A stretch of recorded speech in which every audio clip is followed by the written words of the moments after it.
Hello and welcome to Cat Sub, and today I'm going back to my cat breed profile series because today we are checking out the American Shorthair. Woohoo! Right now I have not moved yet. In fact, I am in the same position I've always been. The box is just down. Anyway, I think maybe next week or sometime in November I will be moving, so for now, just stay put with the empty background because I don't feel like unpacking all my other stuff. But anyway, let's get right into what the American Shorthair is. But wait, before you Google what an American Shorthair is, don't, because I already Googled it for you. Plus, American Shorthair is kind of the simplest cat breed to Google, so, kind of figure out what it is just by the name. But anyway, Google says that the American Shorthair is a breed of domestic cat believed to be descended from European cats brought to North America by early settlers to protect valuable cargo from the mice and rats. According to the Cat Fanciers Association in 2020, it was the 8th most popular pedigreed cat in the world. Now I'm going to answer some basic questions about the American Shorthair that was asked on Google. What's the difference between an American Shorthair and a domestic Shorthair? Well, the American Shorthair is basically the domestic Shorthair. So, like I said earlier, the American Shorthair's ancestors are domestic Shorthairs. But to put it as simple as possible, a domestic Shorthair hopped aboard the Mayflower and traveled to New England. Once cat breeds became a thing, the domestic Shorthair had a name change and was named the American Shorthair. So the newly named Shorthair became the president of the litter box and in present days one of the most popular cat breeds. Next question. Is the American Shorthair recognized? Yes, actually the American Shorthair is recognized by TISA and the Cat Fanciers Association. And final question, how much does the American Shorthair cost? Well, American Shorthairs are usually sold at the price of $500 to $800, which is pretty large amount for a cat. A breeder's price range though is around $1,000 to $1,500 or more. So that means it could be about maybe $2,000 for a cat, which is whoo. These cats are very expensive when you get them from a breeder, as you can tell. Google and I kind of explained the history earlier, which kind of ruins my fact segment because I usually take a look at the history during the facts. Speaking of facts, let me give you some. Did you know, if you didn't catch this earlier, well then, did you know that these cats were actually brought over to America on the Mayflower with the Pilgrims? They were brought onto the ship to catch mice and rats, like I said earlier. Plus, the American Shorthairs actually can be found with more than 80 different colors and patterns, which is a bunch. So I'd say most American Shorthairs are unique in their own way. Toe beans, coat patterns, colors, any way. I think they're all unique. Did you know that there is a cat breed that's a mix of Siamese and the American Shorthair, which is called the Flame Point Siamese? I will cover the Flame Point Siamese once the letter F cat breeds, because letter F, Flame Point Siamese starts with the letter F, plus I'm doing cat breeds in alphabetical order, so I'd say maybe sometime in 2023 you'll see the Flame Point Siamese's cat breed profile. And final fact, President George Bush actually owned an American Shorthair while he was president, which means that the American Shorthair is one of only cats to actually live in the White House. I actually don't know if any other cat breeds have lived in the White House or not.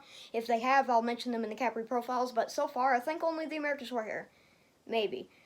Anyway, George Bush's American Shorthair's name was India. Sadly, tragically, India passed in January of 2009.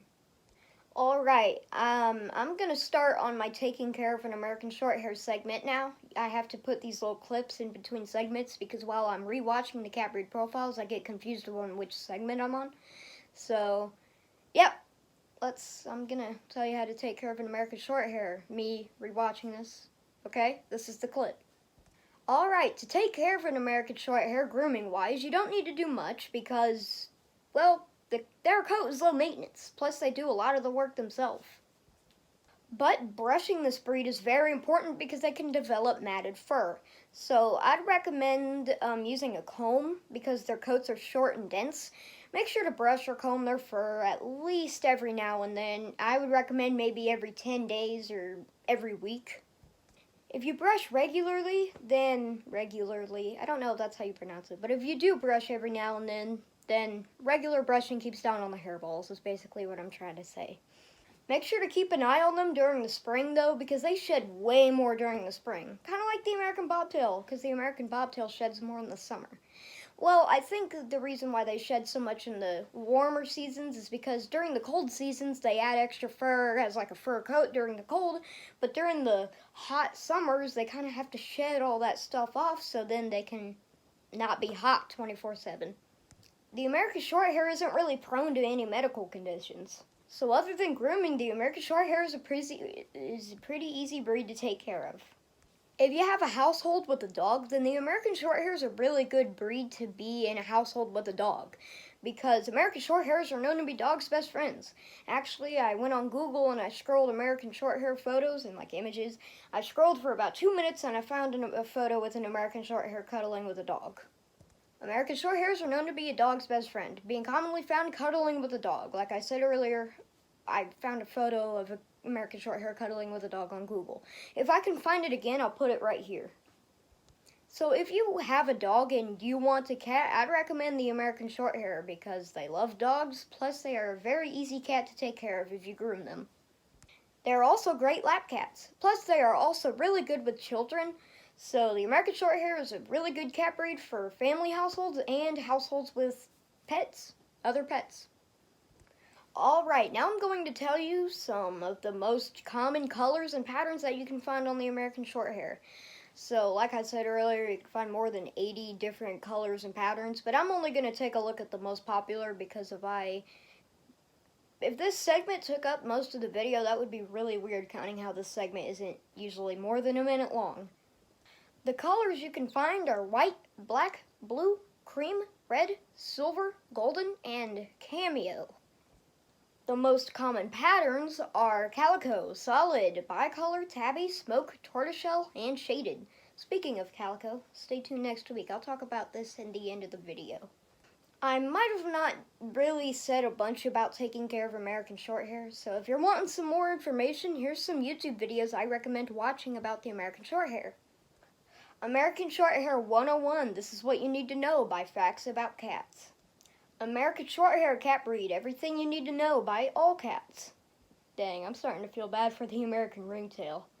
And 10 interesting facts about the American Shorthair cat by the Purring Journal. Weird, I couldn't find an American Shorthair video by Fauna Friend. Alright, final segment. Here's some facts about the American Shorthair breed in total. The size and weight of the American Shorthair is 11 to 15 pounds for males and 6 to 12 pounds for females. The lifespan is between 15 and 20 years and their temperament is friendly, playful, and they're known to be laid back and chill cats. They're also very mellow. They shed a moderate amount, but they shed more in the spring, and they have a quiet vocalization. So if you hear them meow, they usually go, ah. I don't know what that was. And like I said earlier, they are very good lap cats if you didn't catch that, because I kind of said it pretty quick. Thanks for watching. That was a lot of info about the American Shorthair cat. Plus, one of the American Shorthair's ancestors is the one and only Grumpy Cat. I'll be talking more about her in January. Plus, Grumpy Cat is a domestic Shorthair. Anyway, for the American polydactyl owners, I decided that in the future I will be making a video about polydactyl cats in total. Not just the American polydactyl, European polydactyl. It's basically like a miniature cat breed profile. But also, I'd like to give a shout out to Cat Illuminati and his fans for checking out my channel. I honestly woke up one morning and didn't even notice that my channel grew a bunch. The Cat Breed Profile Abyssinian got 600, maybe 800 now views. It's insane. Thank you, Cat Illuminati and his fans. But anyway, thanks for watching. Stay tuned next week because I will be answering a very commonly asked question. It's kind of like a remake of is tabby a breed or a color, but I'm going to be talking about another pattern. Why are all calicos female? I'll be answering that question, so stay tuned next week. This has been Catslove. See you next week.